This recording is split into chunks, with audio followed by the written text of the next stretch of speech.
सुबह 8 बजे से रात के 11-12 बजे तक सिर्फ पढ़ाई। सुबह 8 बजे बैठे तो रात के 12 बजे तक सिर्फ पढ़ाई हुई। पिताजी इनके टेम्पो चलाते हैं। बताइए वहाँ से पिताजी के स्ट्रगल को इन्होंने सक्सेसफुल किया। खाना मैं बहुत जल्दी खा ही लेता था 10 मिनट में। हाँ 10 मिनट के समथिंग। और बचपन से क्लास में कभी फर्स्ट नहीं आते थे आप? एवरेज से भी थोड़ा लो ही समझना। एवरेज से लो बच्चा कैसे IIT निकाल सकता है?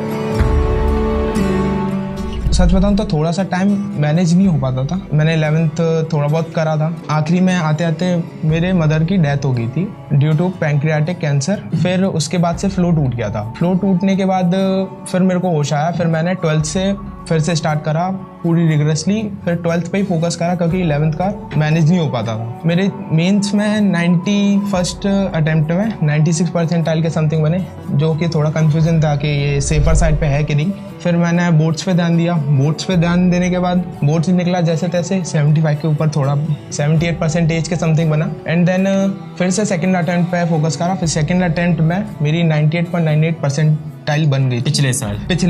फिर लगा कि हाँ इतना इनफ है कि डिसेंट NIT भी मिल जाएगा और बैकअप भी है, तो उससे थोड़ा बूस्ट मिला कि हाँ कर सकते हैं। इनका जो 11th रह गया था वो इसलिए रह गया था क्योंकि माताजी की तबीयत काफ़ी ख़राब रहती थी 11th क्लास में। लंबे समय तक उपचार हुआ, एडमिट हुए और भी चीज़ें थी। और फिर अंत में माताश्री अनफॉर्चुनेटली माताश्री दुनिया में नहीं रहे। इस चक्कर में इनका 11th काफ़ी हल्का रह गया या पढ़ाई नहीं कर पाए। पर उसके बाद इस बच्चे ने बहुत संघर्ष किया, बहुत स्ट्रगल किया। पूरे 12th में IIT की तैयारी की, सीरियसली की। पहले अटेम्प्ट में IIT के अंदर 16,000 रैंक लाया। फिर अगली बार एक ड्रॉप लिया और फिर प्रयास से पढ़ा साल भर। और अगली बार IIT में इस बार 7,409 रैंक लेके आए। बहुत ही संघर्षपूर्ण जीवन जी के, लड़ाई लड़के, अपनी मेहनत करके मुश्किल से यहाँ तक ये पहुंचे हैं। पिताजी इनके टेम्पो चलाते हैं। बताइए वहाँ से पिताजी के स्ट्रगल को इन्होंने सक्सेसफुल किया। पिताजी को भी आज इनके ऊपर गर्व हो रहा है। ये मैं इसलिए बताता हूँ कि आप में से बहुत से लोग रिलेट करते हैं। कई से लोग ऐसे होते हैं गाँव देहात से पढ़ रहे हैं, कई ऐसे Tier 3 सिटी से पढ़ रहे हैं, कई ऐसा है AC रूम से भी पढ़ रहे हैं। तो सभी के लिए मैं बोल रहा हूँ कि सुख सुविधाएं कैसी भी हो या ना हो, तब आप ये बहाना नहीं कर सकते कि ऐसा है सर कि हमारे घर में पैसा रुपया नहीं, हम नहीं जा सकते कोचिंग या कोई भी बात इस तरह की। या आप ऐसा कंप्लेन भी मत करिए कि ऐसा है कि सर हमारे घर में मम्मी पापा इतना सपोर्ट नहीं करते हैं, हमारे घर में मम्मी पापा का सपोर्ट नहीं मिलता। बताइए इस बच्चे ने तो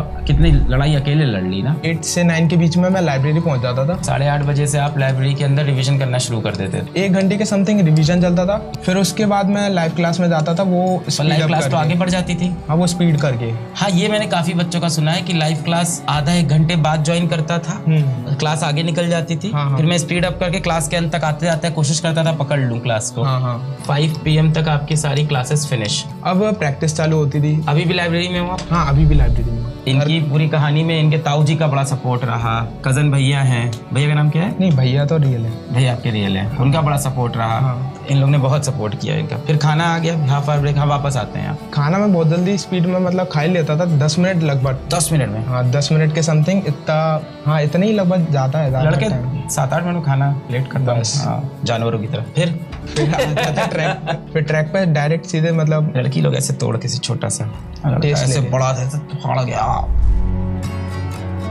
थोड़ा एग्जाम्पल दो किसी चैप्टर के साथ, जैसे मान लेते हैं आज कोई चैप्टर पढ़ रहे हैं उसके साथ 2 एग्जाम्पल। तो जैसे इलेक्ट्रोस्टैटिक स्टार्ट किया अपन ने, ठीक है, तो आधे घंटे में अपन ने 10 से 12 क्वेश्चन का टाइम फ्रेम लगाया। तो ये थोड़ा प्रेशर ज़्यादा रहता है कि आधा घंटा है। अगर अपन ने टाइम फ्रेम बढ़ा दिया, जैसे 1.5 घंटा 2 घंटा कर दिया, क्वेश्चन भी बढ़ा दिए, लेट सपोज 30 कर दिए 2 घंटे के लिए, एंड 2 घंटे में फिर वो क्वेश्चन कम ही हो पाते हैं, थोड़ा लेजी हो जाते हैं। तो वो क्वेश्चन एक ही सब्जेक्ट का होता है 2 घंटे में। PYQs बहुत जरूरी है, लेकिन एक बार चैप्टर खत्म होने के बाद PYQs टाइम फ्रेम में बहुत जरूरी है। बहुत इंपॉर्टेंट है भाई, बहुत जरूरी है, क्योंकि वो प्रेशर आपको उसी दिन पता पड़ेगा। और बचपन से क्लास में कभी फर्स्ट नहीं आते थे आप? क्या आते थे?